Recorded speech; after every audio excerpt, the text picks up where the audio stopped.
Shalom again, Kingdom family. It's me, Joanna, and I'm here once again to speak with you the truth in love.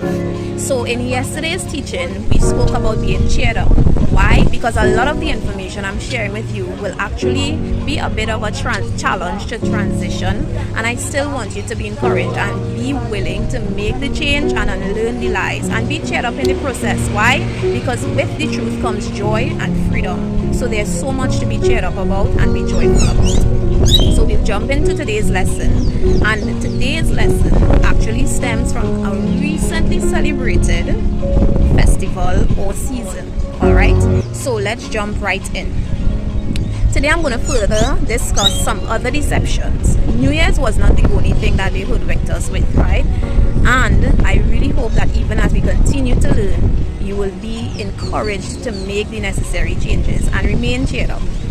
Alright, so in light of the most recently celebrated festival or season in the world, I would like to tell you saints something. And that is this. Ho ho no. Alright, you all know where I'm going with this. So a lot of us like to celebrate Christmas. Well, let me rephrase that. A lot of you may like to celebrate Christmas still. But I want to tell you this is also another deception. And I'll share some critical information and break it down into two parts. So today's lesson, the title is Ho Ho No. Alright, and we are going to discuss in this particular series two breakdowns, or two parts I should say, to this teaching. And we're going to start with 1 and 2 and continue with 3 and 4 tomorrow. So in this particular lesson, let me explain to you all why Christmas is not scriptural and why it's associated with many pagan birth myths and practices. And of course, some of you already know that December 25th is not even the birth of Christ, okay? But let's continue. So I'll ask the question. For those of you who celebrate birthdays, how would you feel if your friends or family were to come to you either days or months before or even after your birthday and say happy birthday? I'm sure you would feel a bit awkward, and you'd probably tell them, hey, it's not my birthday yet, or it went already. And so in essence, we ourselves understand the importance of celebrating something for the date and time it actually is. So then why are we so complacent or comfortable with doing so with the Messiah's birthday when we know in fact it's not? Alright? So one of the things I would like to say is this. Though December the 25th is considered the birthday of Jesus by a large segment of Christendom, there's actually no evidence whatsoever that this was the actual date he was born. The Bible does not give a date for Christ's birthday. It does not. It does not state any dates whatsoever. The only thing it does is gives us clues of the time or season or the time of year that it was. So I'll read from Luke chapter 2 verses 8 to 14 that will point to some of these clues. And I'll briefly read. And there were in the same country shepherds abiding in the field, keeping watch over their flock by night. And lo, the angel of the Lord came upon them, and the glory of the Lord shone round about them, and they were sore afraid. And the angel of the Lord said to them, Fear not, for behold, I bring you good tidings of great joy, of great joy, which shall be to all people. For unto you is born this day in the city of David, is born this day in the city of David. Right now, I'll pause here for now because this is important. So this particular scripture is informing us the time it was. Now, when we look further up in the first few verses I read, there are shepherds, in verse 8 in fact, there are shepherds abiding in the field, keeping watch over their flock by night. Now we know that in the month of December, it is winter. It is the coolest time of the year. Shepherds will not be out tending to their sheep, especially by night. Okay, so this is a clear sign that it was not in the time of December. And so this totally debunks the whole Christmas theory. Alright? Now we're going on to some more information. Now, December 25th wasn't assigned to be the date of Christ's birthday until 300 years after he was born, right? And why is that? Simply because the date was chosen because chosen because it is a pagan religious celebrated festival that they attached or tried to allow Christianity to be part of, to create converts, right? And it was celebrated in Rome, and it included the Roman Saturnalia and the birthday of the Persian god Mithra, right? So this stems from paganism as well. So this is point 2. Christmas is not scriptural because most Christmas traditions comes from paganism and not the Bible. So the time of year chosen starting a week before Christmas correlates with the pagan festival of Saturnalia.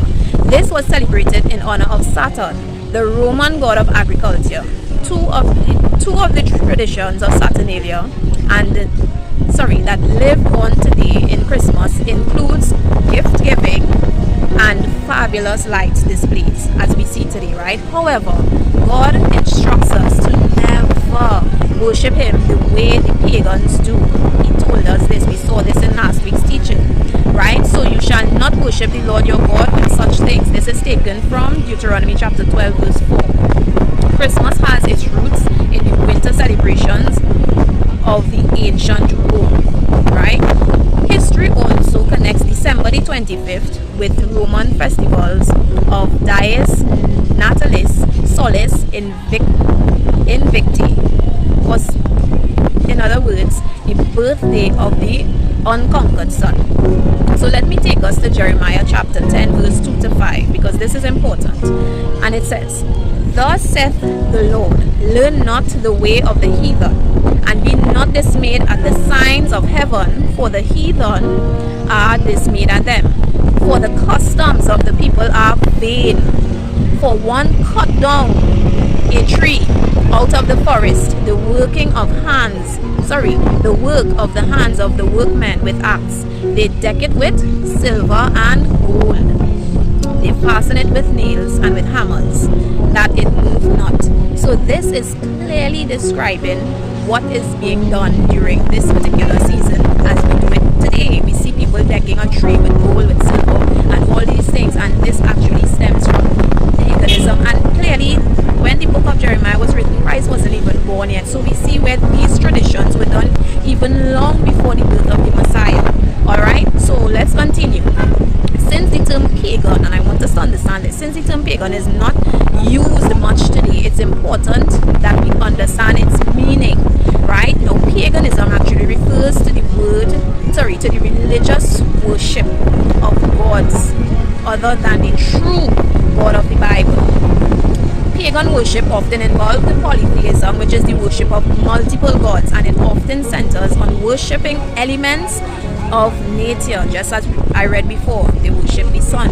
Alright, so this is a list of some of the pagan traditions and practices that are done in Christmas today. Some of the things that stemmed then that still is done today, right? They give gifts, they decorate trees, they hang lights, they do a lot of feasting, they hang images of Santa Claus, they actually have Christmas stockings. Now, of course, the names and everything would have changed over time, but in the basic action or practice is the same, right? They did Christmas caroling, they decked the halls, they hung mistletoes. So this is clearly not scriptural. Nowhere in the scripture are we told when the Messiah was born, and nowhere states that we ought to celebrate his birthday. In fact, because we understand now, after what I just read, that his birthday is nowhere in the scripture and that they took that particular time for their own agenda, it is clear to us that we ought to stay away from such. Okay, so for tomorrow's lesson, we'll continue with more reasons as to why the children of the Most High should not celebrate this pagan season. So my dear saints, brothers and sisters in the Most High, I thank you for watching, and I just want to encourage you to continue to pursue the truth, walk in light, and also be sure to see more of these teachings so that we can unlearn the lies. And you can subscribe on YouTube and be sure to like and share. I'm grateful that you joined me today, and continue to speak the truth in love as well. So now that you're getting this information, be sure to share it as well. And I'll see you all in tomorrow's teaching. Bye for now.